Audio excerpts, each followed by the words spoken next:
Praise the lord.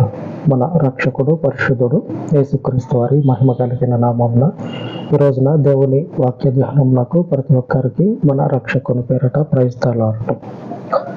దేవుని యొక్క శక్తి ఆయన కార్యాలు ద్వారా మనకి కనపడుతుంది, కానీ దేవుడు కనపడటం. దేవుడైతే కనపడటం, ఆయన చేసేటువంటి కార్యాలు కూడా మన జీవితంలో మనకు ఎదురుపడ్డప్పుడు దేవుడు ఉన్నాడు అని చెప్పగలుగుతాం. దేవుని గురించి ఎరుగనటువంటి మనుష్యుడు కూడా చెప్పగలుగుతాడు.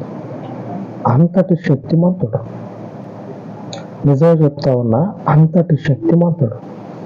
అది చూసి ఆయన యొక్క కార్యాలని అనుభవించినటువంటి వాళ్ళకే తెలుస్తుంది, కానీ మిగిలినటువంటి వాళ్ళకి తెలియదు. నెహెమ్యా గ్రంథంలో రాయబడి ఉన్నది. నిజం చెప్తా ఉన్నా అని ఆయన మనిషి నిజం చెప్తా ఉన్నాడు. నేను నిజమే చెప్తా ఉన్నా, వినేటువంటి మీకు ఆశ్చర్యం అనిపించవచ్చేమో, నిజమే చెప్తున్నా అని ఆయన నిజంగానే నిజం చెప్తా ఉన్నాడు. నెహెమ్యా గ్రంథము 9:21 రాయబడి ఉన్నది. నిజముగా అరణ్యములో ఏమీ తక్కువ కాకుండా 40 సంవత్సరములు వారిని పోషించితివి. వారి వస్త్రములు పాతగిలిపోలేదు, వారి కాళ్లకు వాపు రాలేదు.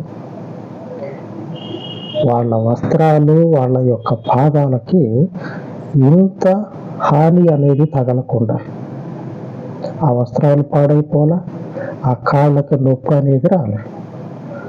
40 సంవత్సరాలు అరణ్యంలో వారిని పోషించిందంట. నిజంగానే దేవుడు అంటేనే అబద్ధం అనేది ఏముండదు.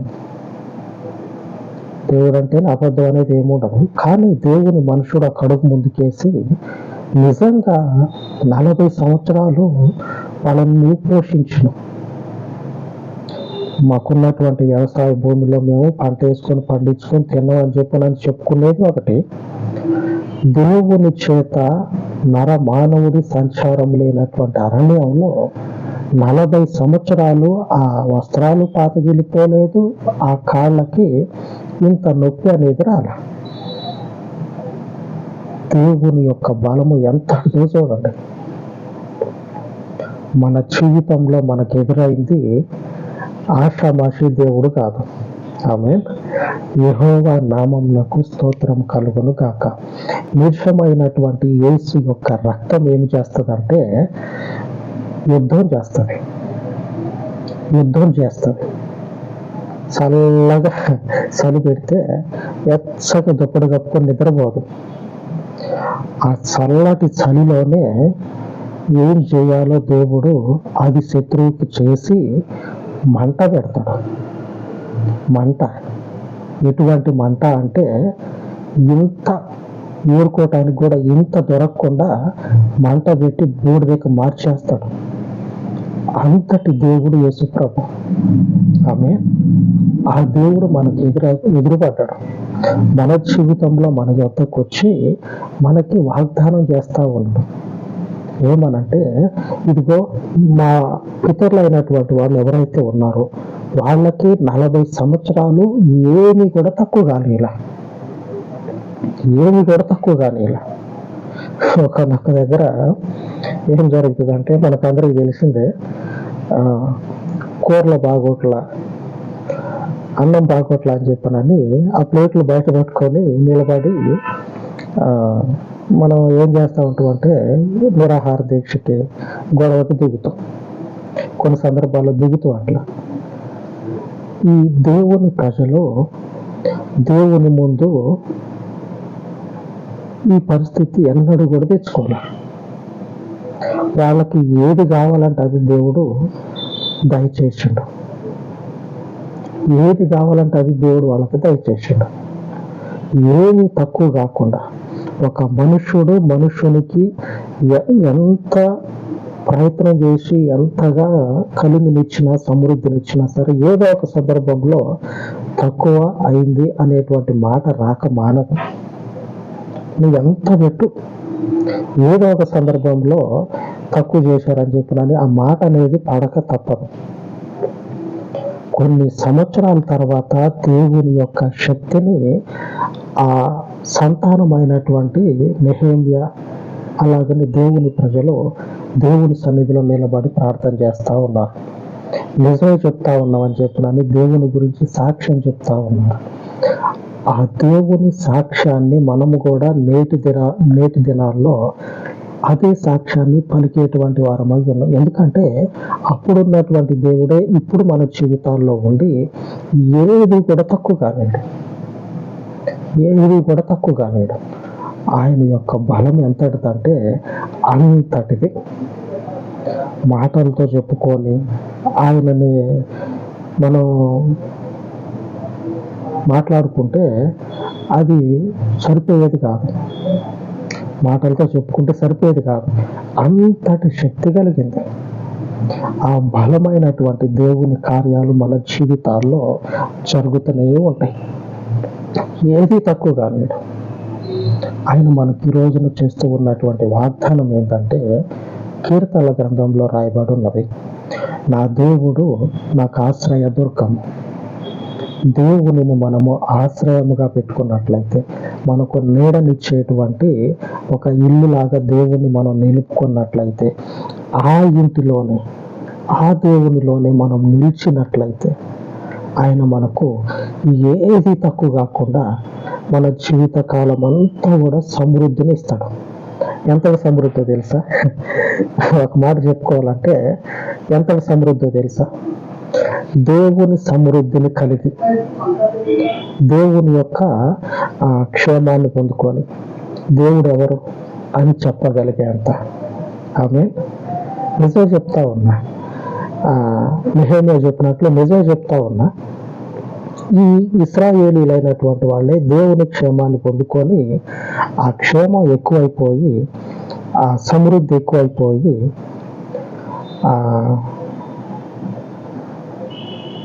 వాళ్ళ జీవితాల్లో వాళ్ళకు దేవుడిచ్చినటువంటి ఆ సంపద, ఆ సిరి అంతా ఎక్కువైపోయి దేవుడు ఉర్రా అనేంతగా దేవుడు వాళ్ళకి దయచేసిండు. అంతగా దేవుడు ఆశీర్వదిస్తాడు. నాకు తక్కువైంది, దేవుడు నాకు తక్కువ చేసిన అని మాట రాకుండా దేవుని ద్వారా దీవించబడినటువంటి మనమే ఒకనొక సందర్భంలో దేవుడు ఎవర్రా అని చెప్పగలిగేంత స్థితిలోకి పోతాం. అంటే నా ఉద్దేశం ఏంటంటే వెనుకటి ఉన్నటువంటి ఇశ్రాయేలీలు ఏం చేస్తారంటే దేవుని ద్వారా పోషించబడతా, దేవుని ద్వారా ఆశీర్వదించబడతా, వాళ్ళ హృదయము దేవుని నుంచి తొలగిపోయిన తర్వాత అంటే సమృద్ధిగా వాళ్ళకు ఉంది.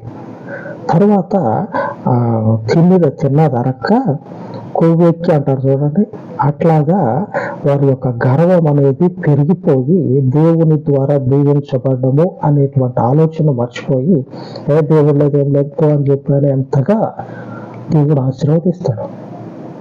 ఆమె ఆ మనుషుల్లాగా అయితే మనం ఉండొద్దు. సమృద్ధిని పొందుకోవాలా? పొందుకున్న సమృద్ధి కంటే ఒక ఇంచు భక్తి దాని మీదనే ఉండాలి. ఇంచంత భక్తి దానికి మీదనే ఉండాలి. ఇంత ఆశీర్వాదం అనుకుందా, ఇంకొంచెం భక్తి అనేది, భయం అనేది ఇంత ఉండాలి. అంటే మన భక్తి, మనకున్నటువంటి దేవుని ఎడల భయం అనేది, మనకి ఉన్న సమృద్ధి, మనకున్నటువంటి ఆశీర్వాదాలు పెరుగుతూ ఉంటే దాని మీద ఒక అడుగు దేవుని యందు భయభక్తులు కూడా మనకి అదే రీతిగా ఉండాలి. దేవుడిని అనుసరిద్దాం, ఆయనను పూజిద్దాం, ఆయన వాక్యాన్ని హృదయంలో ఉంచుకుందాం, ఆయన వాక్యాన్ని రక్తంలో కలిపేసుకుందాం. అప్పుడు మన యొక్క జీవితాలలో ఆయన యొక్క సమృద్ధి ఉంటుంది. ఎంతటి సమృద్ధి అంటే అడవి మృగాలు తిరిగేటువంటి అరణ్యంలో మనుషునికి నివాసము ఏర్పరచబడేంతగా ఆమె నర సంచారము అడవి మృగాల మధ్యలో ఉండదు. ఆ అడవి మృగాల మధ్యలో ఆ అరణ్యంలోని కాలిన అరణ్యంలో నీ ప్రజలను నీవు స్నేహించితివి.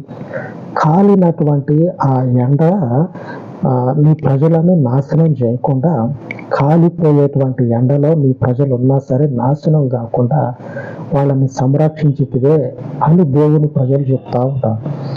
అంతటి భయంకరమైన పరిస్థితుల్లో దేవుడు వాళ్ళని గుడారం వేపించి, అంటే వాళ్ళు అక్కడ నివాసము ఏర్పాటు చేసుకొని దేవుని పేరు మీద బతకగలిగేంత స్థితిని పొందుకున్నారు. బతికారు వాళ్ళు, దేవుని పేరు మీద బతికారు, దేవుని పేరు మీద సమృద్ధిని పొందుకున్నారు, క్షేమాన్ని పొందుకున్నారు, దేవుని ఆశీర్వాదాన్ని కూడా పొందుకున్నారు.